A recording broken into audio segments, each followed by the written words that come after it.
इस चैनल पर आपको देखने को मिलती हैं डरावनी और सच्ची भूतिया घटनाएं हर रोज़। तो अगर आपको ऐसी ही वीडियोस देखना पसंद है तो हमारे इस चैनल को सब्सक्राइब ज़रूर कर लें। तो अब बढ़ते हैं हमारी आज की कहानी की ओर। मेरा नाम शाहनवाज़ है और मैं इस नए शहर में आया था। मुझे इस शहर के बारे में ज़्यादा जानकारी नहीं थी, लेकिन मैंने इस शहर में नया घर खरीदा था। पहले मैं गांव में रहा करता था और काम करने के लिए शहर आता था, लेकिन अब मेरी नौकरी बहुत ही अच्छी हो चुकी थी और मेरे पास काफ़ी पैसे आ गए थे। इसलिए अब मैं शहर में घर खरीदने वाला हो चुका था। इसीलिए पैसे जोड़कर मैंने ये घर खरीदा था।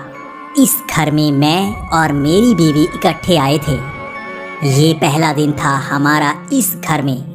ये घर काफ़ी अच्छा बना हुआ था और इसकी बनावट बहुत ही अच्छी थी, लेकिन हमें एक ही चीज़ अच्छी नहीं लगती थी, वो थी इसके कमरों के अंदर लगे वॉलपेपर। ये बहुत ही अजीब से ब्राउन कलर के वॉलपेपर्स थे जो हमें अच्छे नहीं लगते।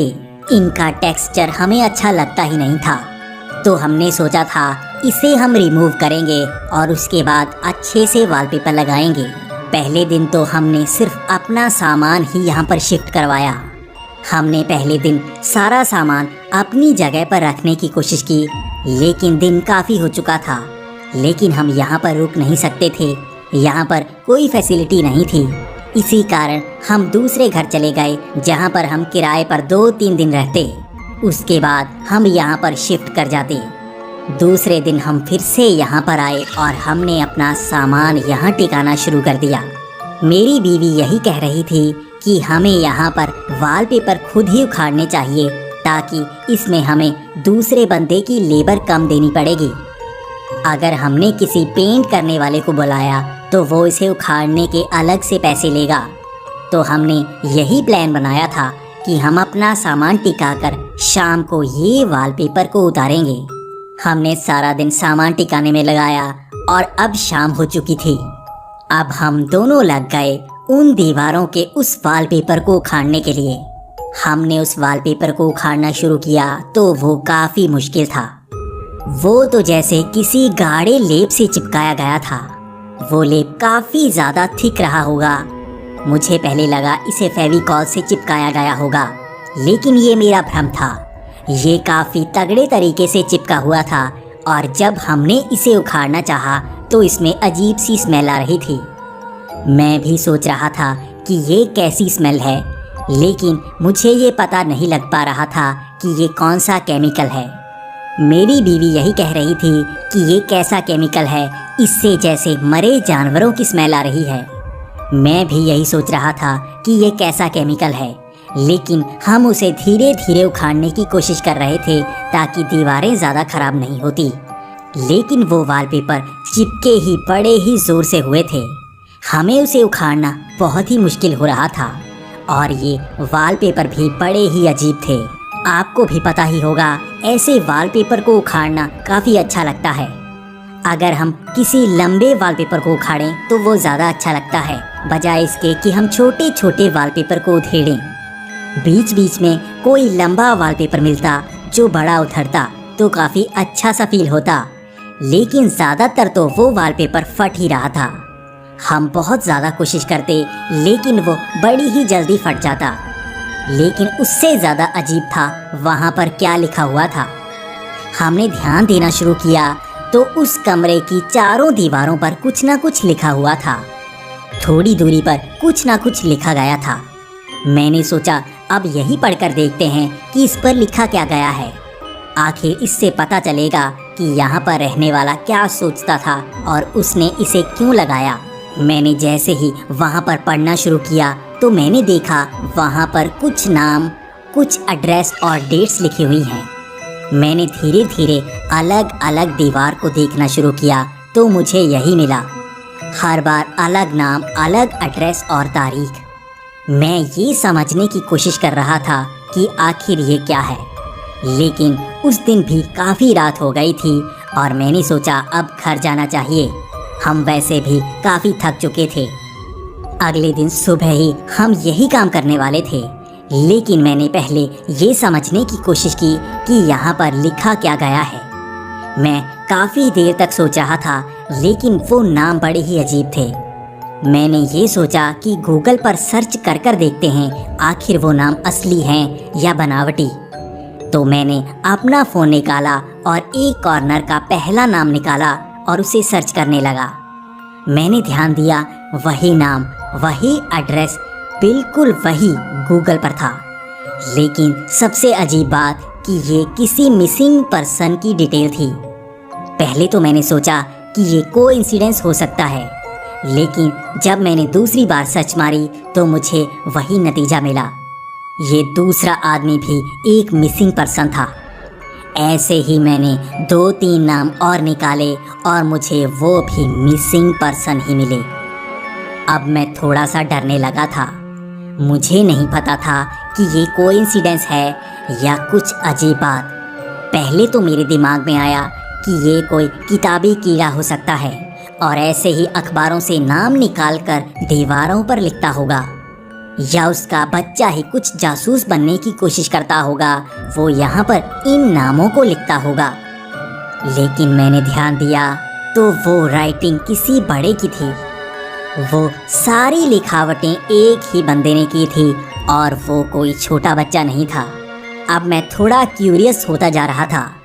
मेरी बीवी बार बार मुझे कह रही थी कि जल्दी से काम निपटाना होगा ताकि हम यहाँ पर जल्दी रहने आ जाएं और वॉलपेपर भी जल्दी लगा सकें। लेकिन मेरे मन में तो अजीब सी उत्सुकता थी। मैं जानना चाहता था कि इन नामों के पीछे राज क्या है। ये तो जैसे मेरे लिए पहेली थी और मुझे इसमें मज़ा आ रहा था। मैं सोच रहा था कि इसे सुलझाऊंगा ही। पहले तो मैंने ये जानने की कोशिश की कि इस घर में रहता कौन था।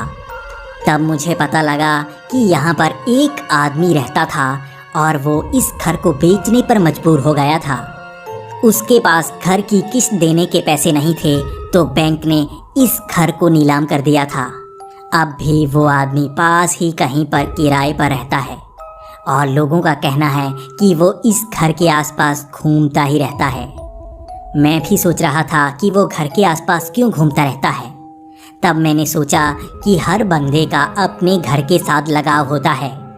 हो सकता है बेचारे के पास पैसे नहीं होंगे और बैंक वालों ने उसका घर ही नीलाम कर दिया। लेकिन मैं पहले तो इस पहेली को सुलझाना चाहता था। मैं उस बंदे के घर नहीं जाना चाहता था, लेकिन मैं ये सोच रहा था आखिर ये नाम किसके हैं। मैंने इन नामों को ध्यान से सर्च करना शुरू किया तो मुझे बहुत ही अजीब चीज़ मिली। उन नामों और एड्रेस के नीचे एक तारीख लिखी गई थी और वो तारीख उसी दिन की थी जब वो लोग मिसिंग हुए थे। ये मेरे लिए बड़ी ही अजीब बात थी। मैं बहुत ही ज़्यादा सोच रहा था। अब मुझे थोड़ा सा डर लगने लगा था, कहीं इस बंदे का लिंक इन मिसिंग लोगों के साथ तो नहीं, कहीं ये कोई सीरियल किलर तो नहीं। मैंने दोबारा से सर्च करने की कोशिश की। मैंने ये पता लगाने की कोशिश की कि ये मिसिंग लोग वापस आए या नहीं। मैंने हर तरफ पता लगाया। मैंने 1-2 लोगों के घर के नंबर भी लिए और वहाँ पर भी पूछने की कोशिश की, लेकिन मैं अब थोड़ा सा डरने लगा था। वो हर आदमी जिसका नाम दीवारों पर लिखा गया था, वो दोबारा घर कभी नहीं आए। ना ही पुलिस को पता लग पाया कि वो लोग गए कहाँ। कई स्पेशल इन्वेस्टिगेटर्स का मानना है कि शहर में कोई तो सीरियल किलर है जो इन लोगों को गायब कर रहा है। उनका मानना है कि वो जल्द ही उसे पकड़ लेंगे, लेकिन उनके हाथ कोई सुराग नहीं लग पा रहा है। उनको पता ही नहीं है कि वो है कहाँ। अब मुझे थोड़ा सा डर लगने लगा था। मुझे लग रहा था जैसे इस घर से कुछ तो लिंक होगा उन लोगों का। मैंने एकदम से पुलिस को कॉल कर दी, क्योंकि मैं अंदर से डरने से लगा था। मुझे लग रहा था इस घर का लिंक कुछ न कुछ उन लोगों से तो है। तभी वहाँ पर आधे घंटे के अंदर ही पुलिस पहुँच गई। पहले तो पुलिस वाले मुझसे पूछ रहे थे कि मैं इतना घबरा कर क्यों बोल रहा हूँ। तब मैंने उनको सब कुछ बता दिया। मैंने खुद घूम घूम कर उन नामों को दिखाया और खुद गूगल करके उन पुलिस वालों को दिखाया कि देखो ये सारे ही मिसिंग लोगों की है। तभी उन पुलिस वालों ने आगे भी कुछ लोगों को फ़ोन करके बुला लिया। जब वो लोग घर पर आए तो वो स्पेशल इन्वेस्टिगेटर थे। वो जैसे ही घर के अंदर आए उन्होंने चारों तरफ टेप करना शुरू कर दिया। वहाँ पर लिखा गया था कि इसके आगे कोई नहीं आना चाहिए। हमें भी बाहर निकाल दिया गया। पहले तो मुझे गुस्सा आया कि हमें हमारे ही घर से बाहर निकाला गया है, लेकिन मैं सोच रहा था हो सकता है उन्हें कुछ सुराग मिला हो।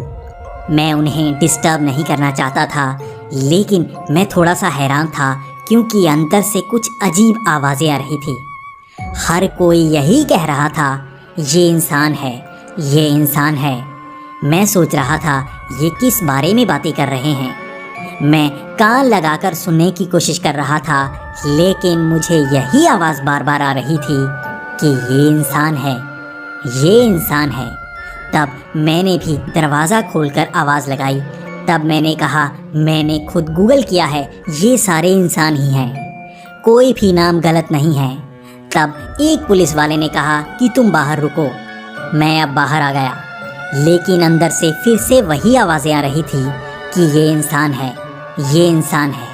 वो लगभग आधा घंटा तक ऐसा ही करते जा रहे थे। उसके बाद मैं और मेरी पत्नी भी थोड़ा सा डरने लगे थे कि ये लोग अंदर कर क्या रहे हैं। हमने उनको सब कुछ बता दिया है कि ये लोग असली हैं, फिर भी वो ये क्यों कह रहे हैं कि ये इंसान है। हम अब इंतज़ार कर रहे थे कि कब वो बाहर आएं और हम उनसे बातचीत करें।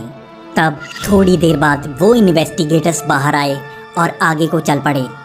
तभी जिस पुलिस वाले को मैंने फ़ोन किया था वो मेरे पास आया। वो काफ़ी परेशान लग रहा था और उसके चेहरे पर बहुत ही पसीना आ चुका था। मैं भी हैरान था कि ये क्या है। मैं उससे जानना चाहता था आखिर सच्चाई क्या है, वो अंदर क्या कर रहे थे और उन्हें पता क्या लगा है। तब उस पुलिस वाले ने हमें जो भी बताया, हमारे पैरों तले ज़मीन खिसक गई।